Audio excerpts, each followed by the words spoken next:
Esta clase, si se podría decir, más bien este círculo va a quedar grabado, así que se va a subir a YouTube en caso de que alguno lo quiera reescuchar y releer.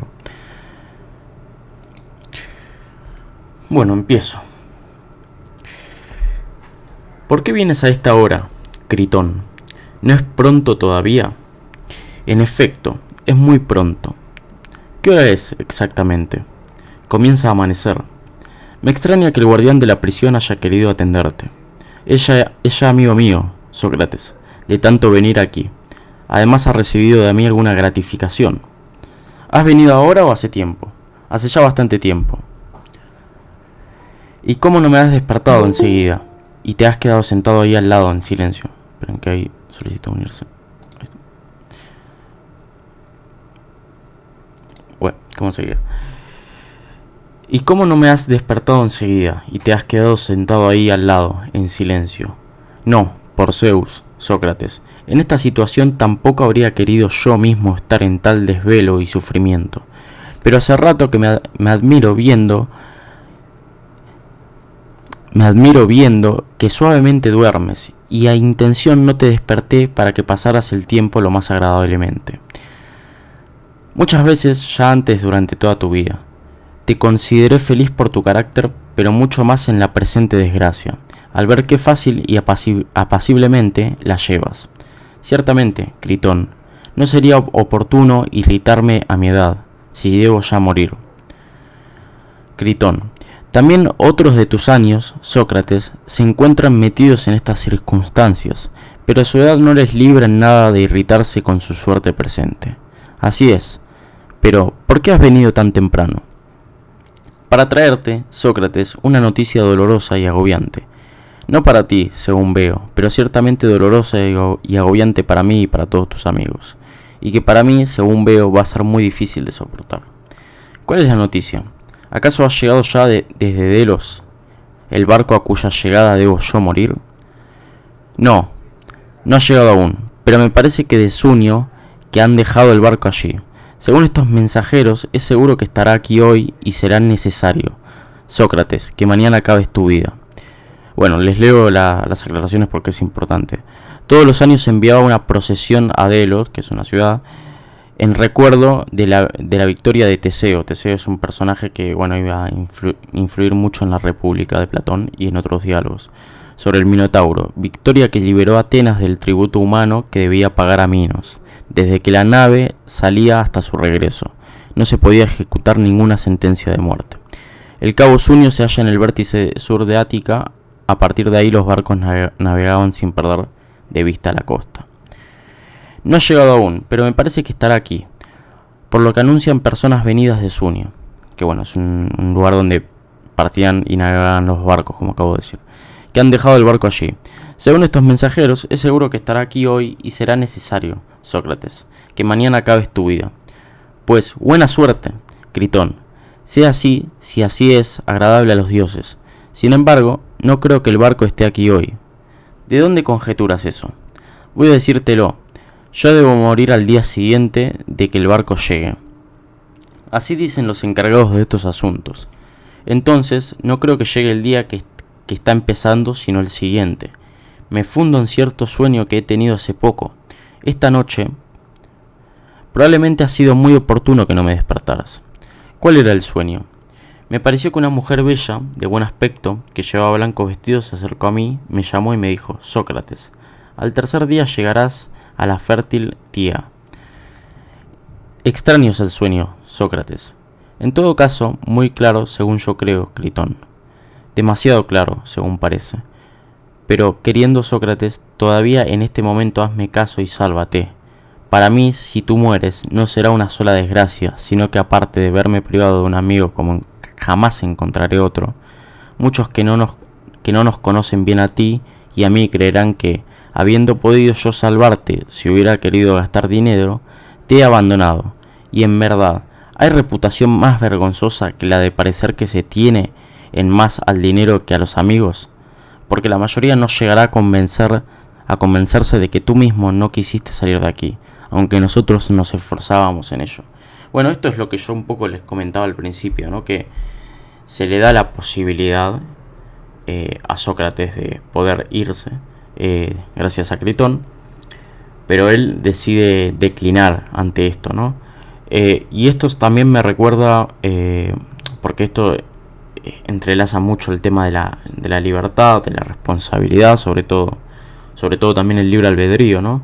Esta cuestión un poco de lo que decía Sartre, ¿no? Lo que afirmaba él en cuanto a la libertad, ¿no? Estamos obligados a ser libres en el sentido de que somos responsables de nuestros actos. Y a lo mejor eso es lo que da miedo de la libertad, que muchas veces no sabemos sus consecuencias y que a la hora de ejercer la libertad no la ejercemos a la hora de asumir las responsabilidades sobre las consecuencias que conllevan ciertos actos. Por eso Sartre habla de una mala fe, y esto es esencial porque, bueno, repercute mucho en esto, ¿no? Hasta qué punto nosotros seríamos capaces de fugarnos por más que consideremos el juicio injusto, porque en cierta medida si nosotros nos fugamos le estamos dando la razón a las leyes, que de hecho recuerden que las leyes, como decía Cicerón, que fue un fiel representante del derecho natural, la ley distingue lo justo y lo injusto. Después, que sea algo moralmente bueno o no es otro asunto, que eso ya va más a lo legítimo. Por lo tanto, acá se plantea un problema que obviamente entrelaza la libertad y las leyes. Demasiado claro, según parece, pero queriendo Sócrates, todavía en este momento hazme caso y sálvate. Para mí, si tú mueres, no será una sola desgracia, sino que, aparte de verme privado de un amigo como jamás encontraré otro, muchos que no nos conocen bien a ti y a mí creerán que, habiendo podido yo salvarte, si hubiera querido gastar dinero, te he abandonado. Y, en verdad, ¿hay reputación más vergonzosa que la de parecer que se tiene más al dinero que a los amigos? Porque la mayoría no llegaría a convencerse de que tú mismo no quisiste salir de aquí, aunque nosotros nos esforzábamos en ello. Pero, ¿por qué damos tanta importancia, mi buen Critón, a la opinión de la mayoría? Y esto también es muy importante. De hecho, yo recuerdo que una publicación que subí a mi página, chicos, era sobre esto. ¿Hasta qué punto llegamos a adherir con la opinión de la mayoría? Y esto obviamente desenvuelve un problema clásico de la sociología, que es hasta qué punto la conducta humana cambia según la opinión de la mayoría. De hecho, ustedes fíjense qué interesante los diálogos de Platón, que establecen cosas que se iban a terminar definiendo a finales del siglo XIX con Thorstein, Veblen, Mauss, Durkheim y Weber, con la escuela de la sociología clásica, ¿no? Por lo tanto, esto es esencial e importante. De hecho, considero que en general todo este diálogo es muy importante. Pero bueno, continuemos. Pero, ¿por qué damos tanta importancia, mi buen Critón, a la opinión de la mayoría? Pues los más capaces, de los que sí vale la pena preocuparse, considerarán que esto ha sucedido como en realidad suceda. Pero ves, Sócrates, que es necesario también tener en cuenta la opinión de la mayoría.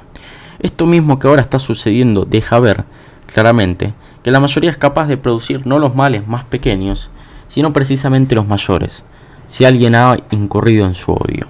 Esto también es importante, y de hecho yo diría que si están viendo la pantalla conmigo, que lo señalen, porque acá ya hablamos, cuando hablamos de grupos y de grupos que contienen opiniones hegemónicas, ¿no? Una opinión de la mayoría, como dice Critón, hablamos claramente del poder de opinión de un grupo con respecto a otro ajeno, ¿no?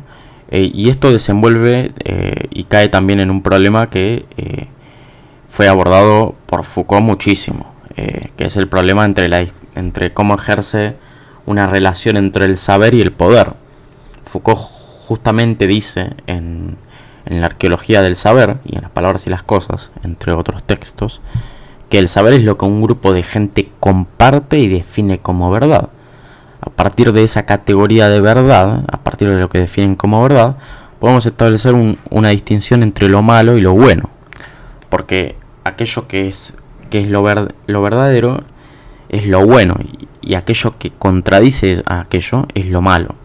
Por lo tanto, a partir de esto, las prácticas sociales claramente han creado un lenguaje que se encarga en definir algo a partir del opuesto.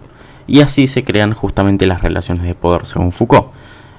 De hecho, Foucault ha tomado mucho a Platón. De hecho, yo les había dicho y les había mandado una foto en el grupo del Círculo de Lectura, que hay un texto muy bueno que se llama Discurso y Verdad, que habla un poco sobre la parresía, ¿no? Sobre este concepto importante de la confesión.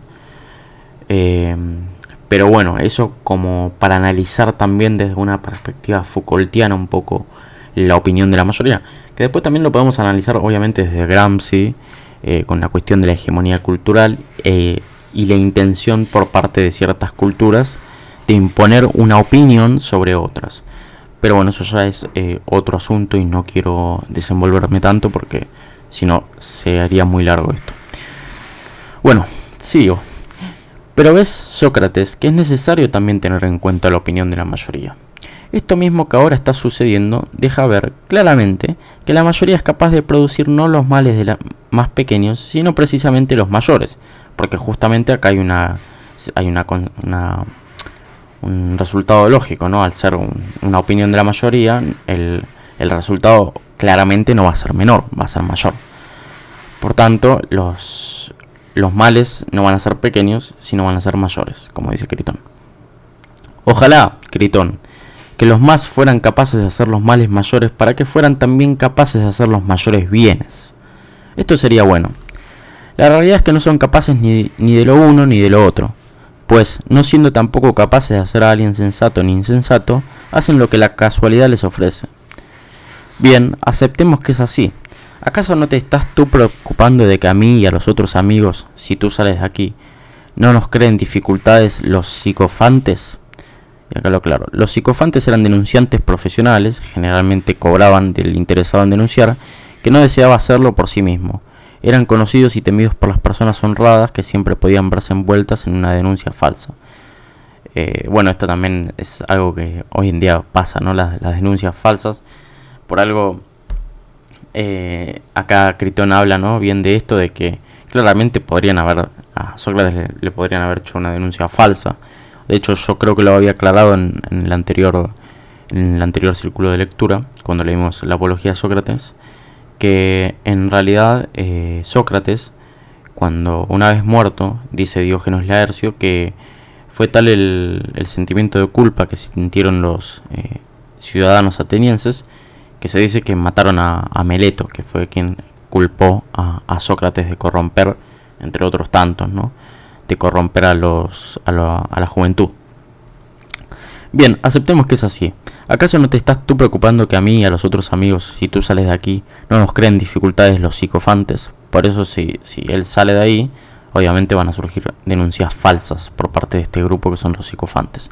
Al decir que te hemos sacado de la cárcel y nos veamos obligados a perder toda nuestra fortuna o mucho dinero o incluso a sufrir algún otro daño además de estos. Sí, en efecto, temes algo así, déjalo en paz. Pues es justo que nosotros corramos este riesgo para salvarte, y, si es preciso, otro aún mayor. Pero hazme caso y no obres de otro modo. Bueno, iba a hacer una aclaración, pero obrar acá ya no está definido como se define en la modernidad, así que paso. Me preocupa eso, Critón, y otras muchas cosas. Pues bien, no temas por esto.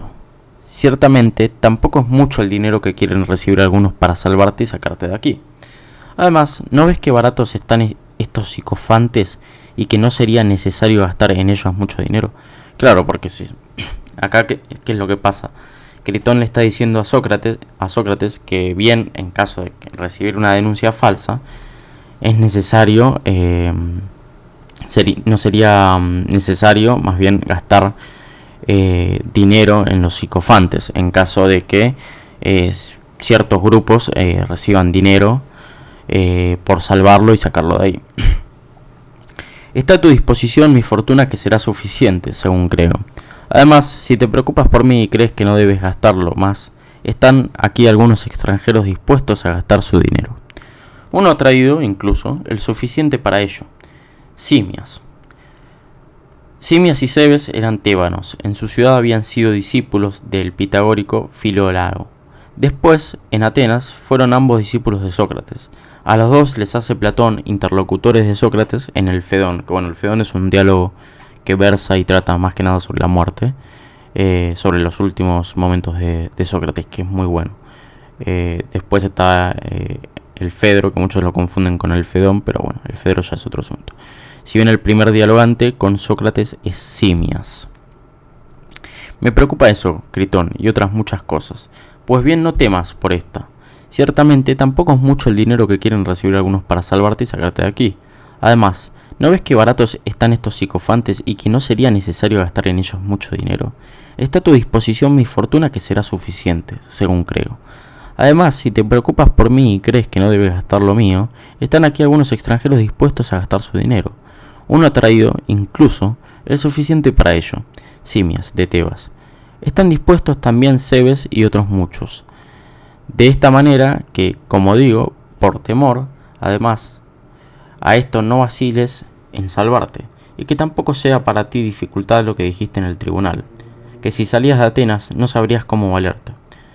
Claro, porque de hecho fíjense que uno de los principales riesgos de Sócrates es que si él es desterrado y si él se va de Atenas, no tiene apoyo por parte de ningún extranjero. Y ahora fíjense que es curioso que acá lo que dice Critón, ¿no? Que hay extranjeros incluso, como acá dicen de los tebanos, ¿no?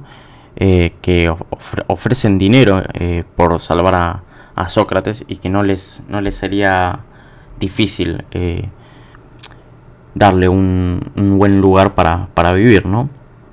Por eso lo que le preocupa a Sócrates principalmente es lo que él había dicho en el tribunal, ¿no? Que bueno, se dice en la página 190 en la introducción, y también se dice en el diálogo en sí. Igual recuerden que tienen en mi canal de YouTube un video donde se habla justamente de eso, ¿no? Así que está ahí subido en caso de que lo quieran ver. Además, Sócrates, tampoco me parece justo que intentes traicionarte a ti mismo cuando te es posible salvarte. Te esfuerzas porque te suceda aquello por lo que trabajan con afán y, de hecho, han trabajado tus enemigos deseando destruirte. Además, me parece a mí que traicionas también a tus hijos cuando te es posible criarlos y educarlos. Los abandonas y te vas, y por tu parte tendrán la suerte que el destino les depare, que será, como es probable, la habitual de los huérfanos durante la orfandad. Pues o no se debe tener hijos, o hay que fastigarse para criarlos y educarlos. Me parece que tú eliges lo más cómodo. Se deben elegir lo que elegiría un hombre bueno y decidido, sobre todo cuando se ha dicho durante toda la vida que se ocupa uno de la virtud. Así que yo siento vergüenza, por ti y por nosotros tus amigos, de que parezca que todo este asunto tuyo se ha producido por cierta cobardía nuestra.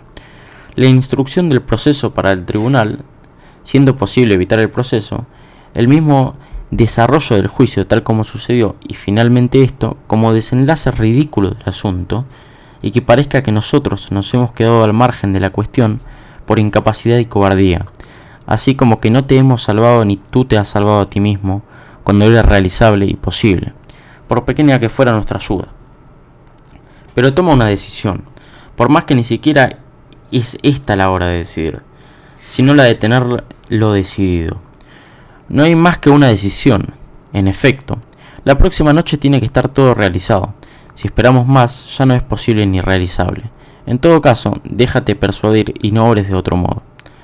Querido Critón, tu buena voluntad sería muy de estimar si le acompañaran algo de rectitud.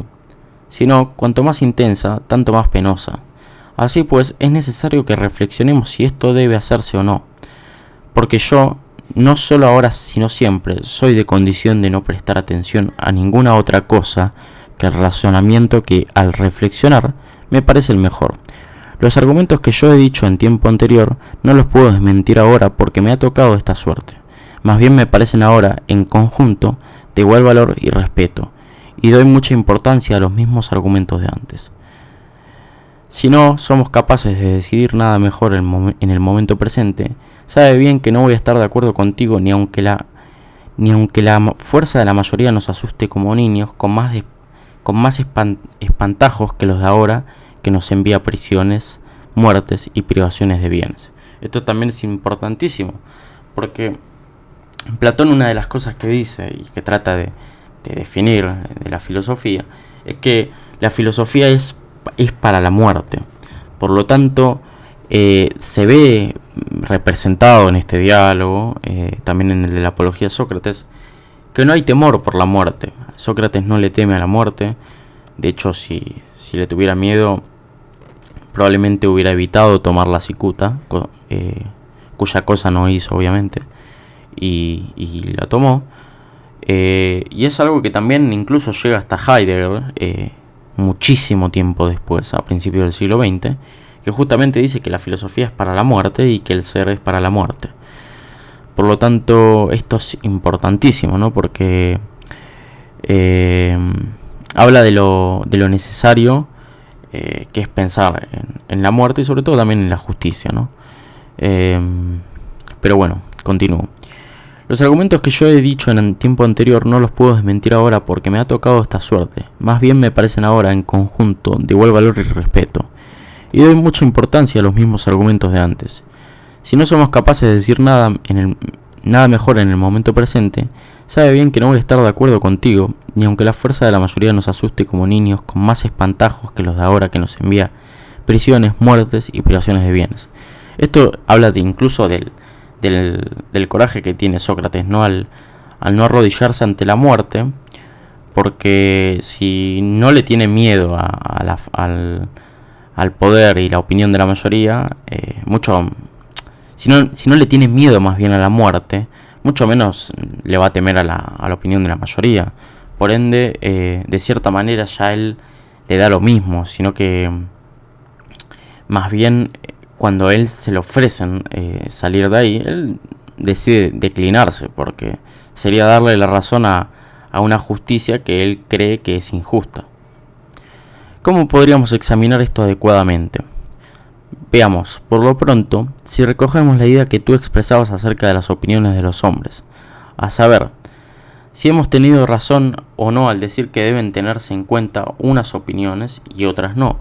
Esto también es importantísimo. Hoy en día se escucha más la opinión, por ejemplo, de una persona sobre un tema que otro sobre la de un tema, y la verdad, de cierta manera, básicamente esa persona podría ser un sofista, podría ser alguien que expresa algo, una opinión sobre algo que dice saber, pero que en realidad no sabe, y en realidad expresa sofismas, pero bueno, como se sigue en mayoría esa idea, entonces una persona no tiene temor y dice, bueno, entonces como los demás lo siguen, yo voy a ser otra persona más de ese rebaño y voy a decidir seguirlo.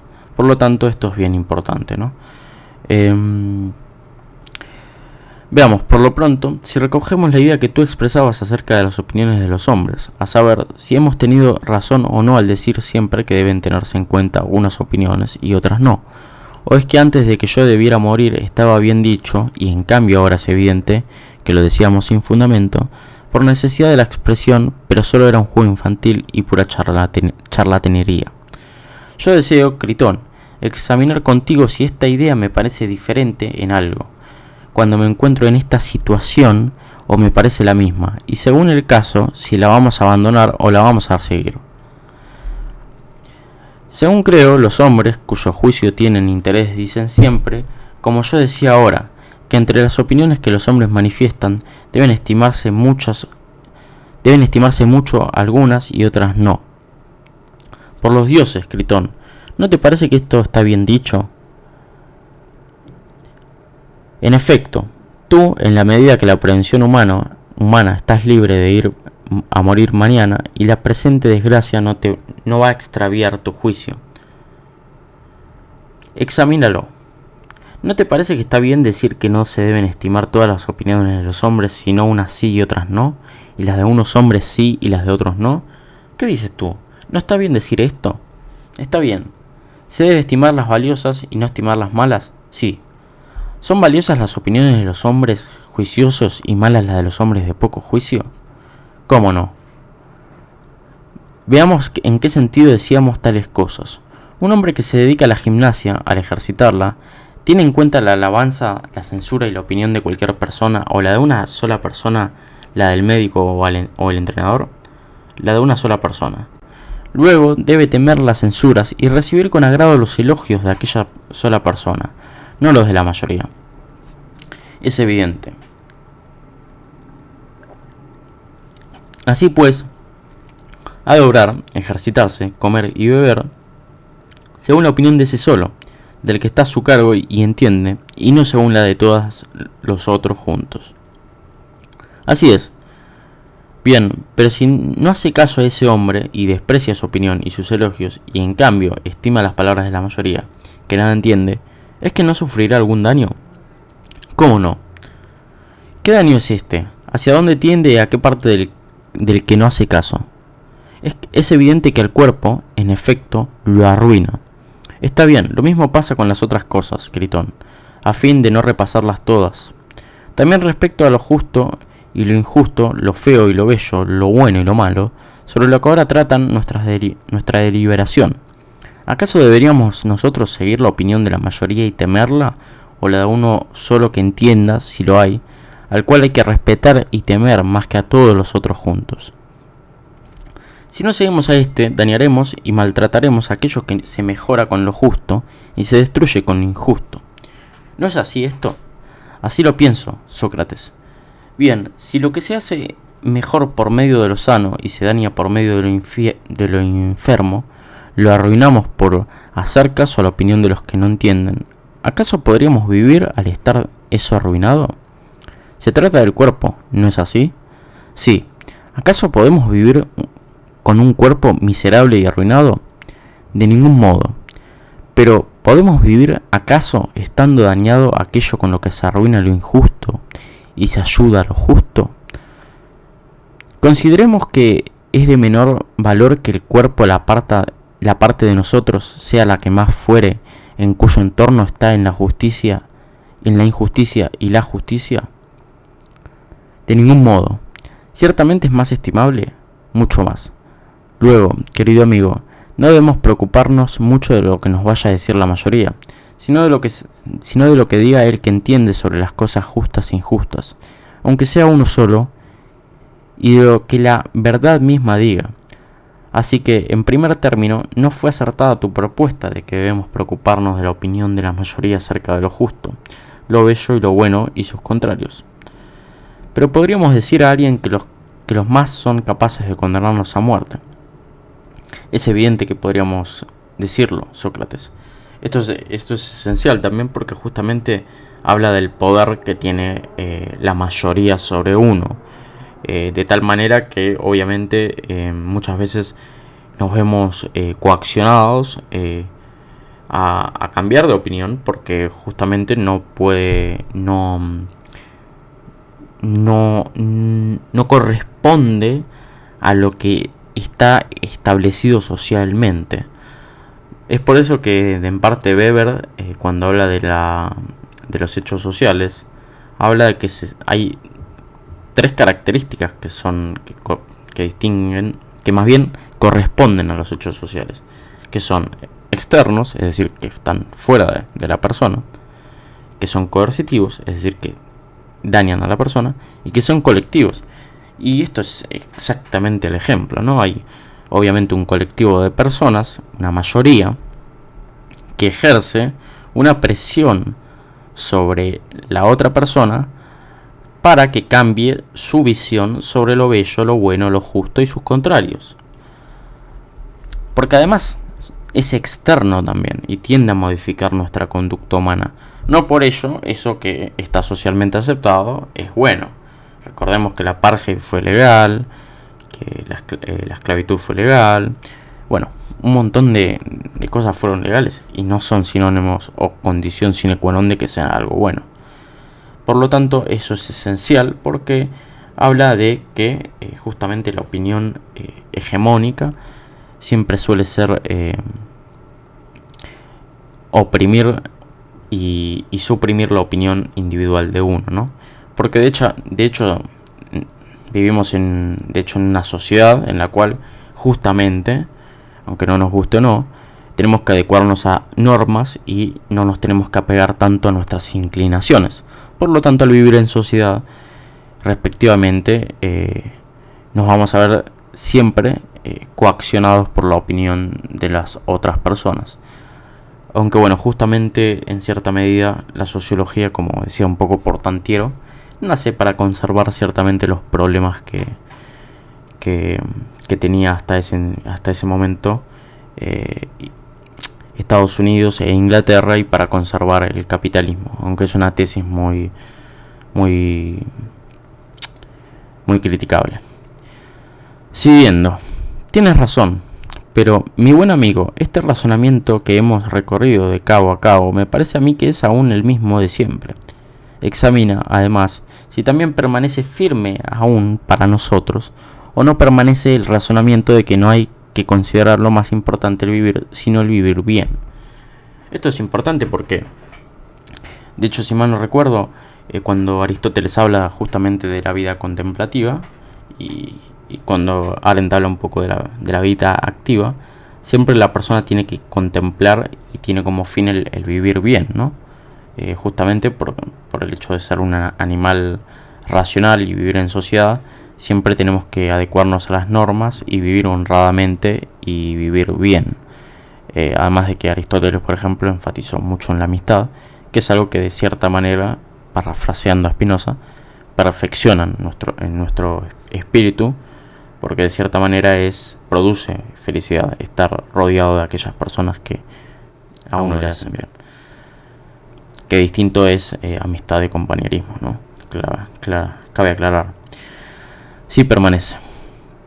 La idea de que vivir bien, vivir honradamente y vivir justamente son el mismo concepto, ¿permanece o no permanece? Permanece. Entonces, a partir de lo acordado, hay que examinar si es justo o no lo es el que yo intente salir de aquí sin soltarme los atenienses. Y si nos parece justo, intentémoslo, pero si no, dejémoslo. En cuanto a las consideraciones de que habla sobre el gasto de dinero, las reputaciones y la crianza de los hijos, es de temer, Critón, que estas en realidad sean reflexiones adecuadas a estos que condenan a muerte y harían resucitar, si pudieran, sin el menor sentido, es decir, a la mayoría. Puesto que el razonamiento lo exige así, nosotros no tenemos otra cosa que hacer sino examinar, como antes decía, si nosotros, unos sacando de la cárcel y otros saliendo, vamos a actuar justamente pagando dinero y favores a los que me saquen, o bien vamos a obrar injustamente haciendo todas estas cosas. Y si resulta que vamos a realizar actos injustos, no es necesario considerar si, al quedarnos aquí sin emprender acción alguna, tenemos que morir o sufrir cualquier otro daño antes que obrar injustamente. Me parece acertado lo que dices, Sócrates. Mira qué debemos hacer. Examinémoslo en común, amigo. Y si tienes algo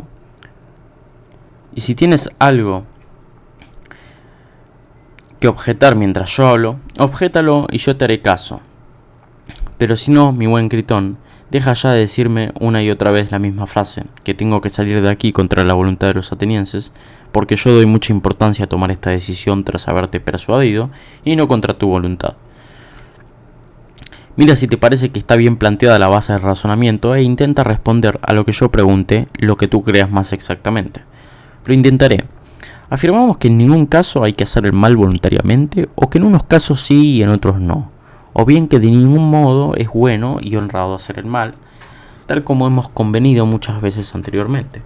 Esto es importante, muy importante, porque habla sobre la responsabilidad, lo que yo les decía, la ética, un poco lo que decía Max Weber, ¿no? La ética de la responsabilidad, y también la ética de la intención, ¿no? Si obramos por un bien y por nuestra voluntad para actuar según aquello que es bueno, sin tomar en cuenta las consecuencias, o si no lo hacemos.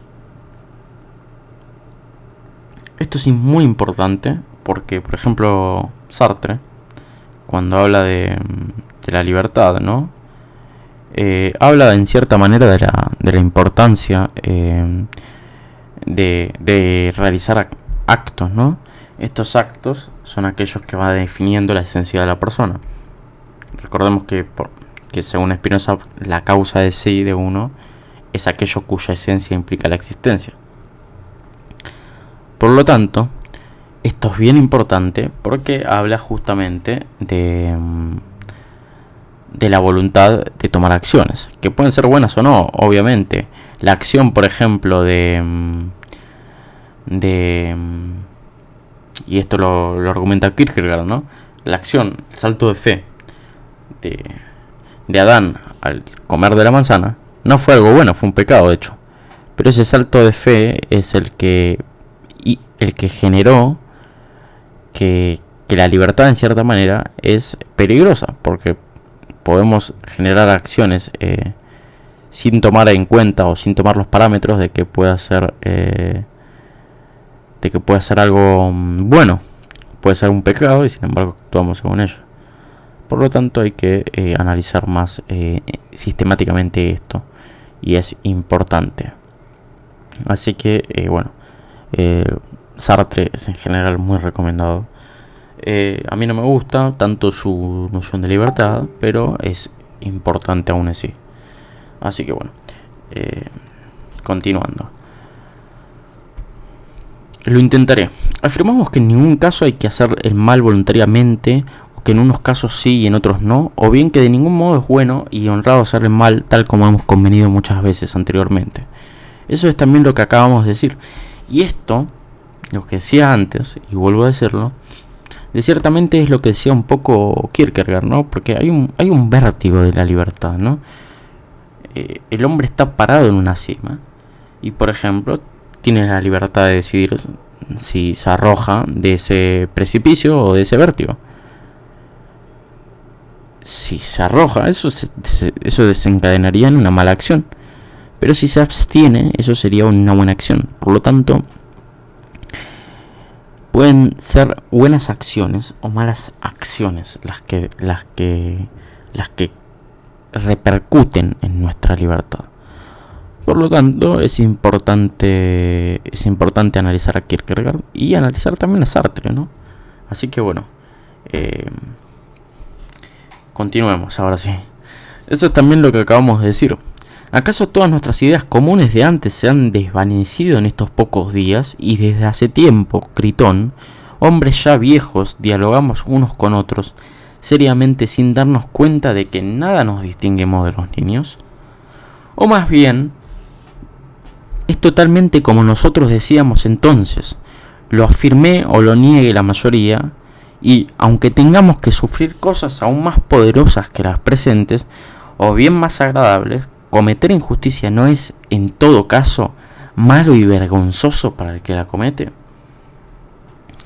Esto, bueno, también lo aborda muchísimo Spinoza. Spinoza, cuando aborda la cuestión del mal y del bien,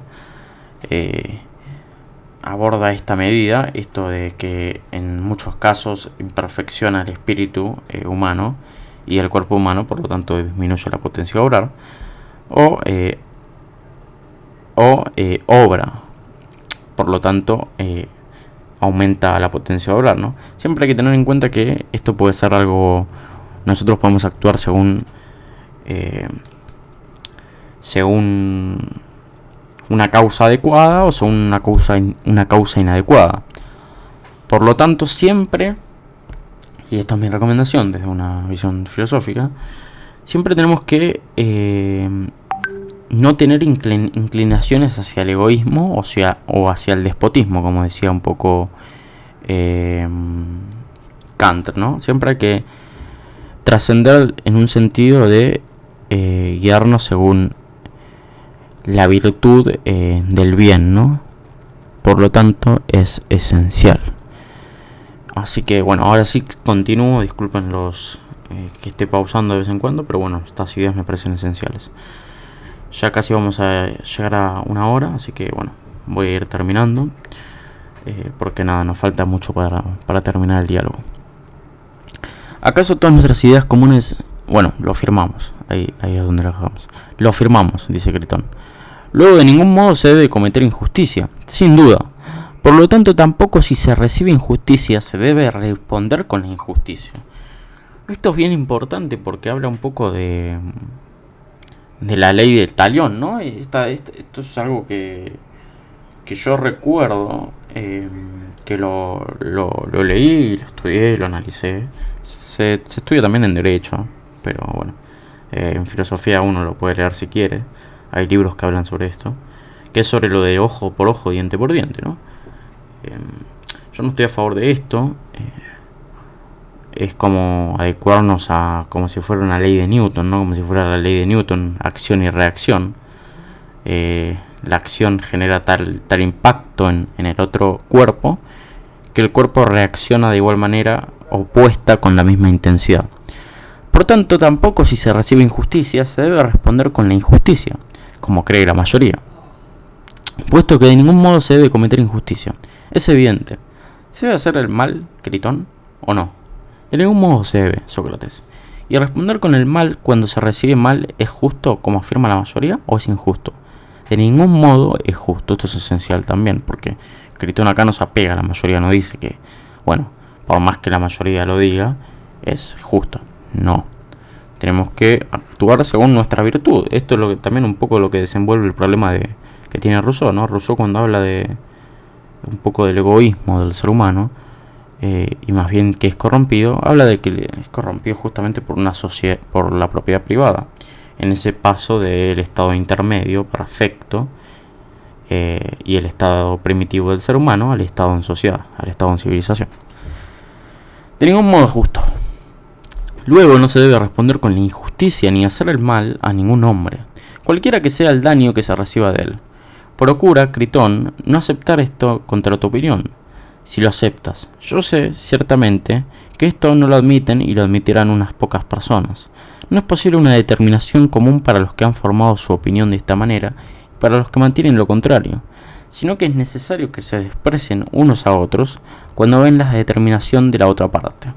Examina muy bien, pues, también tú si estás de acuerdo y te parece bien, y si debemos iniciar nuestra deliberación a partir de este principio, de que jamás es bueno ni cometer injusticia ni responder a la injusticia con la injusticia, ni responder haciendo mal cuando se recibe el mal, o bien te apartas si no participas de este principio. En cuanto a mí, así me parecía antes y me lo sigue pareciendo ahora, pero si a ti te parece de otro modo, dilo y explícalo, pero si mantienes en lo anterior, escucha lo que sigue.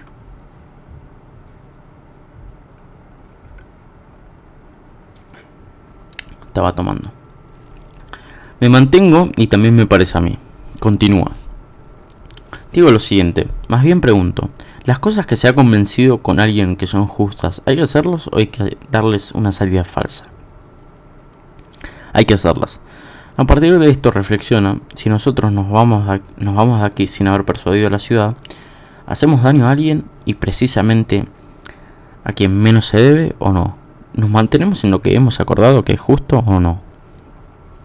No puedo responder lo que preguntas, Sócrates. No lo entiendo. Considéralo de este modo. Si cuando nosotros estemos a punto de escapar de aquí, o como haya que llamar a esto, vinieran las leyes y el común de la ciudad, y colocándose delante nos dijeran: dime, Sócrates, ¿quién tienes intención de hacer? ¿No es cierto que por este medio de esta acción que intentas tienes el propósito en lo que a ti depende de destruirnos a nosotras y a toda la ciudad? ¿Te parece a ti que pueden aún existir sin arruinarse la ciudad en la que los juicios que se producen no tienen efecto alguno, sino que son invalidados por particulares y quedan anulados? ¿Qué vamos a responder, Critón, a estas preguntas y a otras semejantes? Cualquiera, especialmente un orador, podría dar muchas razones en defensa de la ley, que intentamos destruir, que ordena que los juicios que han sido sentenciados sean firmes. ¿Acaso les diremos: la ciudad ha obrado injustamente con nosotros y no ha llevado el juicio rectamente? ¿Les vamos a decir eso? Esto es esencial porque, bueno, también desenvuelve un poco lo que dice Sócrates, ¿no? Lo que decía un poco acá antes, ¿no? también Sócrates, ¿no? Que no hay que responder a la injusticia con la injusticia, porque de cierta manera sería legitimar esa injusticia. Yo no voy a hacer el mal porque alguien me dañó, ¿no? Eso se llama rencor y sabemos que daña el alma y que imperfecciona a los hombres. Por lo tanto, no hay que hacer la injusticia. Sí, podemos hablar de tolerancia o intolerancia, ¿no? Por lo tanto, esto ya es esencial, ¿no? Si cuando nosotros estemos a punto de escapar de aquí, esperen que ahí estaba acá. Sí, por Zeus, Sócrates. Quizás dijeran las leyes, ¿es esto, Sócrates, lo que hemos convenido tú y nosotras? ¿O bien que hay que permanecer fiel a las sentencias?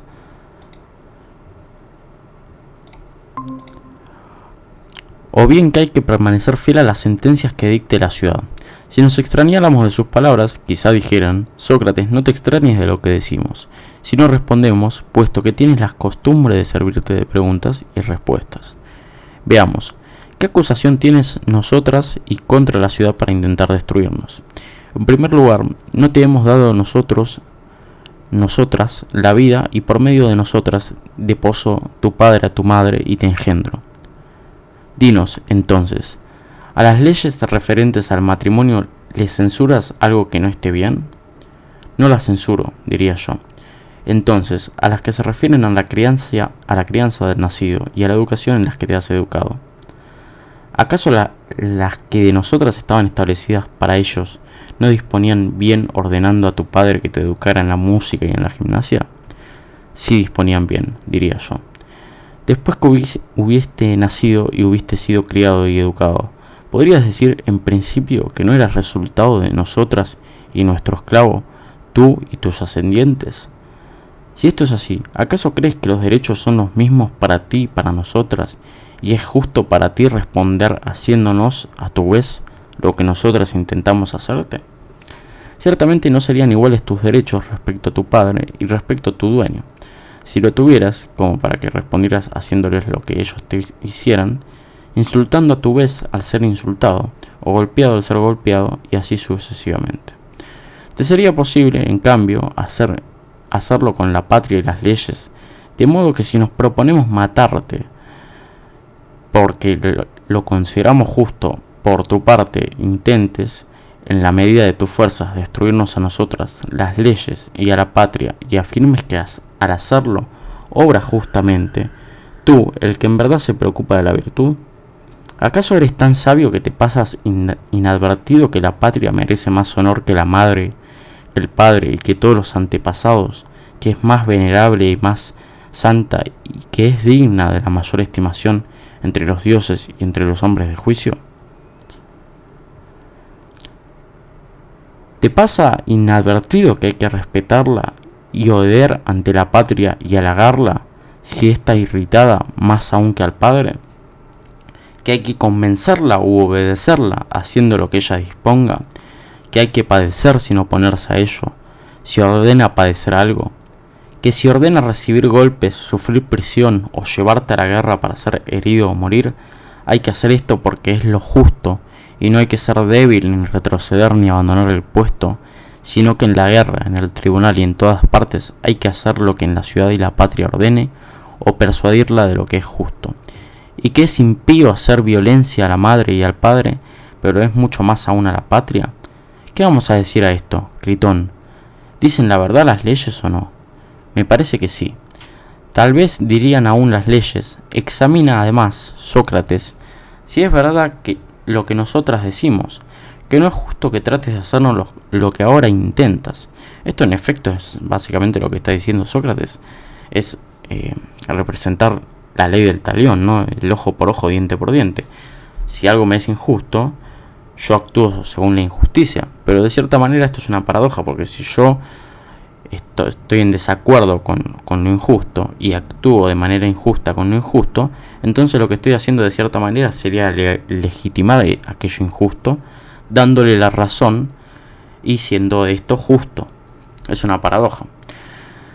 Tal vez dirían a unas leyes: examina, además, Sócrates, si es verdad lo que nosotras decimos, que no es justo que trates de hacernos lo que ahora intentas.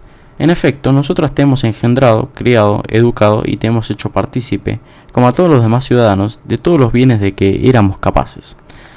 A pesar de esto, proclamamos la libertad para el ateniense que lo quiera, una vez que haya hecho la prueba legal para adquirir los derechos ciudadanos y que haya conocido los asuntos públicos, y a nosotras, las leyes, de que si no le parecemos bien, tome lo suyo y se vaya donde quiera. Esto también es esencial porque la ley distingue lo justo y lo injusto, y que, como decía un poco Cicerón, ¿no? en Legibus, que es un tratado sobre las leyes, sobre la lex, sobre el derecho canónico y el derecho natural, el ius naturalismo, la ley distingue lo que está bien y lo que está mal. Por lo tanto, aquel que actúe en contra de las leyes está actuando inmediatamente en contra de la república, porque las leyes de cierta manera representan la república y sobre todo lo que en esa época eran las ciudades-estado, porque cada polis tenía sus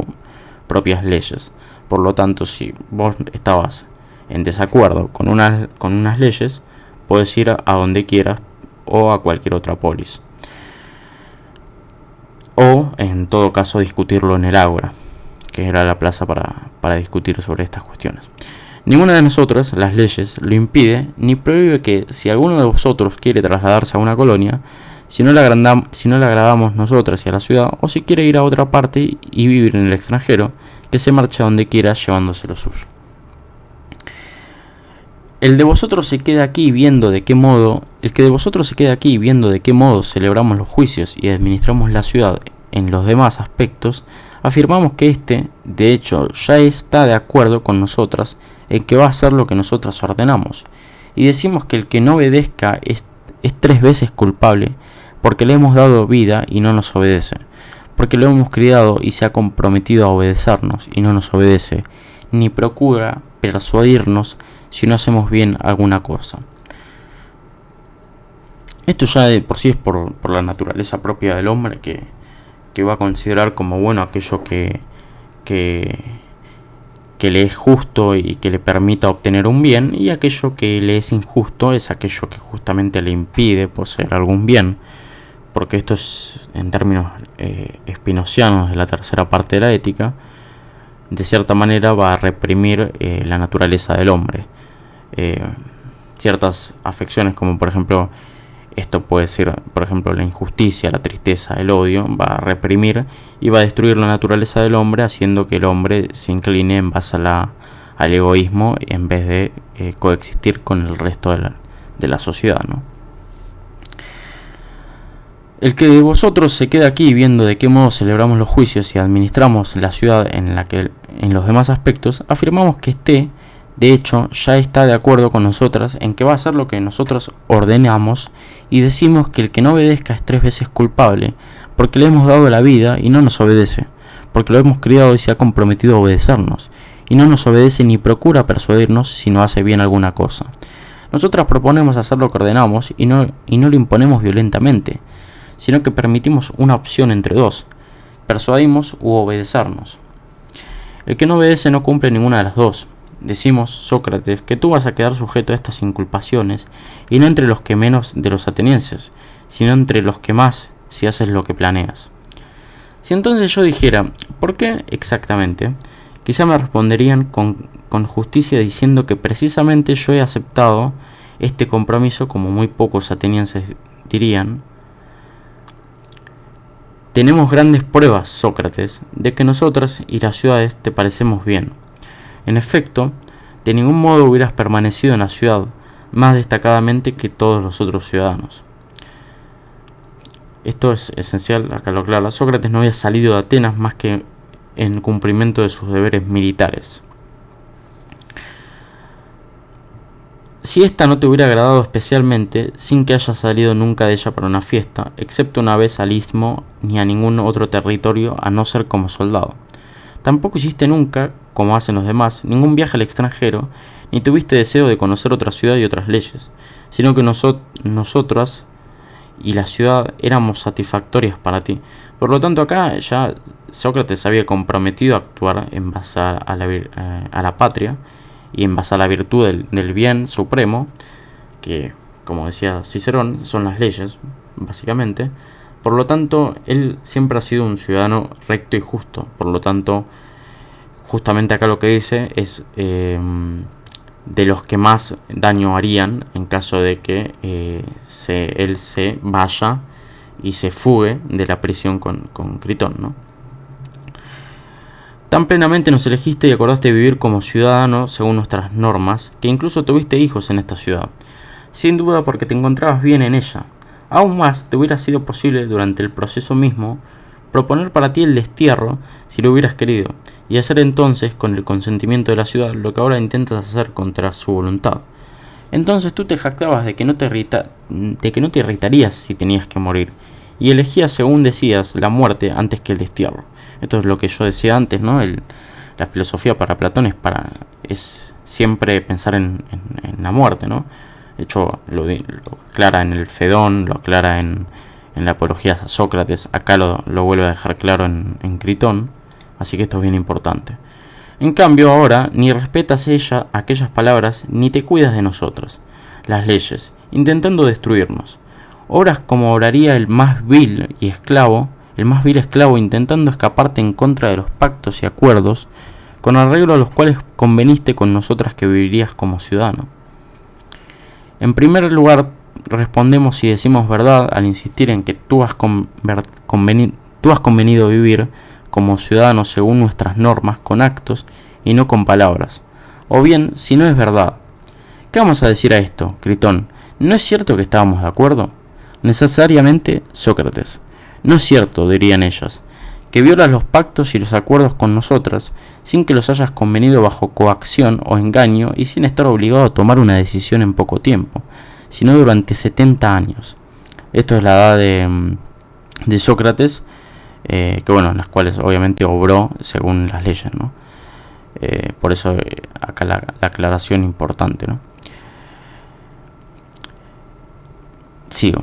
En los que te fue posible ir a otra parte, si no te agradábamos o te parecía que los acuerdos no eran justos. Pero tú no has preferido a la Lacedemonia ni a Creta, cuyas leyes afirmas continuamente que son buenas, ni a ninguna otra ciudad griega ni bárbara. Al contrario, te has ausentado de Atenas menos que los cojos, los ciegos y otros lisiados, hasta tal punto que a ti, más especialmente que a los demás atenienses, te agradaba la ciudad y evidentemente nosotras, las leyes. Pues, ¿a quién le agradaría una ciudad sin leyes? ¿Ahora no vas a permanecer fiel a los acuerdos? Si permanecerás, si nos haces caso, Sócrates, y no caerás en ridículo saliendo de la ciudad. Si tú violas estos acuerdos y faltas en algo, examina qué beneficio te harás a ti mismo y a tus amigos. Que también tus amigos corren peligro de ser desterrados, de ser privados de los derechos ciudadanos o de perder sus bienes, es casi evidente. Tú mismo, en primer lugar, si vas a una de las ciudades próximas, Tebas o Megara. Pues ambas tienen buenas leyes, llegarás como enemigo de su sistema político y todos los que se preocupan de sus ciudades te mirarán con suspicacia considerándote destructor de las leyes. Confirmarás para tus jueces la opinión de que se ha sentenciado rectamente el proceso. En efecto, el que es destructor de las leyes permanecerá fácilmente que es también corruptor de jóvenes y de gente de poco espíritu. ¿Acaso vas a evitar las ciudades con buenas leyes y los hombres más honrados? Y si haces eso, ¿te valdrá la pena vivir? O bien si te diriges a ellos y tienes la desvergüenza de conversar, ¿con qué pensamientos lo harás, Sócrates? ¿Acaso con los mismos que aquí? A saber, que la más importante para los hombres es la virtud y la justicia y también la legalidad y las leyes. ¿No crees que parecerá vergonzoso el comportamiento de Sócrates? Hay que creer que sí, pero tal vez vas a apartarte de estos lugares, te irás a Tesalia con los huéspedes de Critón. En efecto, allí hay la mayor indisciplina y libertinaje, y quizás les guste oírte de qué manera tan graciosa te escapaste de la cárcel poniéndote un disfraz, o echándote encima una piel usando cualquier otro medio habitual para los fugitivos, desfigurando tu propio aspecto. No habría nadie que diga que siendo un hombre al que presumiblemente le queda poco tiempo de vida, tienes el descaro de desear vivir tan afanosamente, violando las leyes más importantes? Quizá no lo haya, si no molestas a nadie. En caso contrario, tendrás que oír muchas cosas indignas. ¿Vas a vivir adulando y sirviendo a todos? ¿Qué vas a hacer en Tesalia sino darte una buena vida como si hubieras hecho el viaje allí para ir a un banquete? ¿Dónde nos habrán ido aquellos discursos sobre la justicia y las otras formas de virtud? Sin duda quieres vivir por tus hijos para criarlos y educarlos. ¿Pero cómo? ¿Llevándolos contigo a Tesalia los vas a criar y educar haciéndolos extranjeros para que reciban de ti ese beneficio? O bien no es esto, sino que educándose aquí se criarán y educarán mejor, si tú estás vivo, aunque tú no estés de su lado. Ciertamente, tus amigos se ocuparán de ellos. ¿Es que se cuidarán de ellos si vas a Tesalia y no lo harían si vas al Hades, si en efecto hay una ayuda que afirman ser tus amigos? Hay que pensar que si se ocuparán. Más bien, Sócrates, danos crédito a nosotras, que te hemos formado, y no tengas en más ni a tus hijos, ni a tu vida, ni a ninguna otra cosa que a lo justo, para que cuando llegues al Hades expongas en tu favor todas estas razones ante los que gobiernan allí. En efecto, ni aquí te parece a ti, ni ninguno de los tuyos, que el hacer esto sea mejor, ni más justo, ni más pío, ni tampoco será mejor cuando llegues allí. Pues bien, si te vas ahora, te vas condenado injustamente, no por nosotras las leyes, sino por los hombres. Pero si te marchas tan torpemente, devolviendo injusticia por injusticia y daño por daño, violando los acuerdos y los pactos con nosotras y haciendo daño a los que menos conviene, a ti mismo, a tus amigos, a la patria y a nosotras, nos irritaremos contigo mientras vivas, y allí, en el Hades, nuestras hermanas las leyes no te recibirán de buen ánimo, sabiendo que en la medida de tus fuerzas has intentado destruirnos. Procura que Critón no te persuada más que nosotras a hacer lo que dice.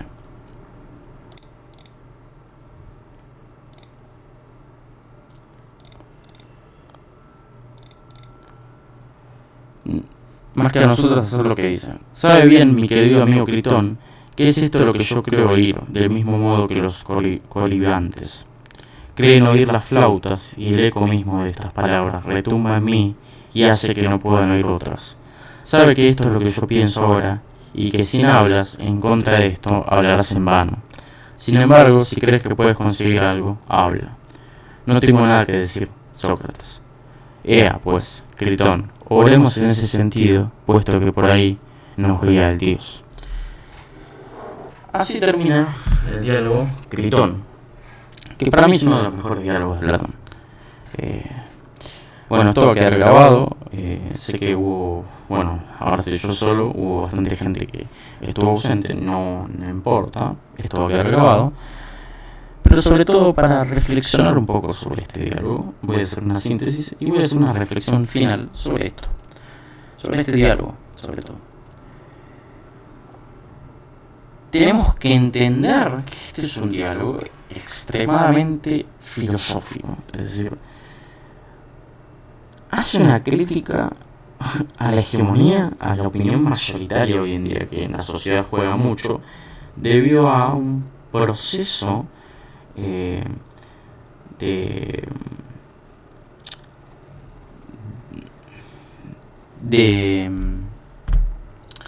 diría de disertación, ¿no? Sino más bien se disuaden los medios de comunicación y persuaden a las personas, haciendo así que estas personas se adapten a lo que dicen los medios, ¿no? Un poco lo que decía Sartori, ¿no? Esta cuestión de la sociedad teledirigida. Todo pasa por la televisión. La gente ve los medios de comunicación, adoptan una opinión mayoritaria, pero muchas veces esta opinión mayoritaria puede que no esté fundada en personas que saben sobre esos temas. Por ejemplo, ¿por qué un psicoanalista me puede venir a hablar de, no sé, de epistemología, de falsacionismo, de racionalismo crítico, de verificacionismo, o me puede decir que el psicoanálisis no es una pseudociencia, sabiendo que él no está especializado en filosofía de la ciencia? Lamentablemente, este diálogo es excelente porque refleja muy bien y de manera muy suspicaz, ¿no? Y de manera muy eficaz, sobre todo, más bien dicho, la efectividad que poseen ciertos medios de comunicación hoy en día y cómo persuaden la voz hegemónica a la voz individual, ¿no? Por esto en parte Foucault un poco decía que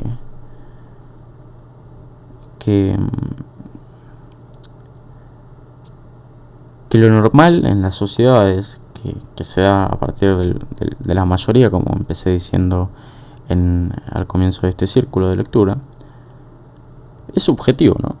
No me quiero ponerme posmoderno en este sentido, ¿no? Pero si ustedes se fijan, no es lo mismo lo que era considerado normal hace 80 años, cuando la opinión de la mayoría era decir que, como dice Foucault en Historia de la Sexualidad, ¿no? Que lo tengo acá, que el homosexual tenía que ser condenado por una cuestión de sodomía, ¿no? Por una cuestión de que tenía cierta enfermedad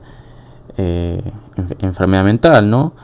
En que era un pecado grave irrumpir y salir del matrimonio, en que no estaban bien vistos, por ejemplo, los hugonotes, aquellos que poseían la lepra. Y hoy en día, por ejemplo, todo eso ya ha cambiado con el tiempo. Por lo tanto, la opinión mayoritaria siempre se da, un poco ahí retomando también a la escuela de Frankfurt, que la escuela de Frankfurt justamente decía que la realidad no se percibe, o sea, el ser ya no percibe la realidad, sino que la crea a partir de las prácticas corrientes de cada época y a partir de las fuerzas de producción de cada época. Por lo tanto, nosotros siempre tenemos que tomar en cuenta la época. Por eso es tan importante hablar de esto, hablar de la ley del talión, ¿no? Que involucra mucho también, en parte, la pena de muerte. En ese sentido, ¿no es paradójico decir que hay que cometer injusticia a la injusticia? Aún incluso estando y considerando injusto aquel juicio. Porque si yo cometo una injusticia o si inflijo la ley de aquello que es injusto, técnicamente se está generando una paradoja, que es hacer del injusto lo justo. Porque si yo desobedezco aquello que me es injusto, entonces le estoy otorgando cierta legalidad al decir que y al salir, ¿no? Porque si yo decido no fugarme porque lo considero el juicio justo, entonces de cierta manera estoy obrando según las leyes. En cambio, si yo lo considero injusto, este juicio hacia mi persona, no voy a desobedecerlo, porque sería darle la razón. Por lo tanto, es importantísimo esto. Así que bueno, hoy fue 1 hora y 20 de diálogo, más o menos, si mal no recuerdo. Así que nada, espero que les haya gustado. El próximo diálogo es el Eutifrón. Es un diálogo buenísimo. Este diálogo me encanta, es uno de mis preferidos. Porque también desenvuelve esto, ¿no? Desenvuelve la ética. Y hasta qué punto, por ejemplo acá, les leo, ¿no? ¿Hasta qué punto somos capaces de acusar a una persona a la cual queremos? Que de esta manera también se relaciona un poco con el anterior diálogo, con este diálogo que acabamos de leer, ¿no? Con Critón, con las decisiones. ¿Yo para qué voy a obrar? Porque el obrar y el padecer son dos conceptos en la filosofía, por ejemplo, de Spinoza. Ya saben que me gusta mucho Spinoza, que chocan. Porque el obrar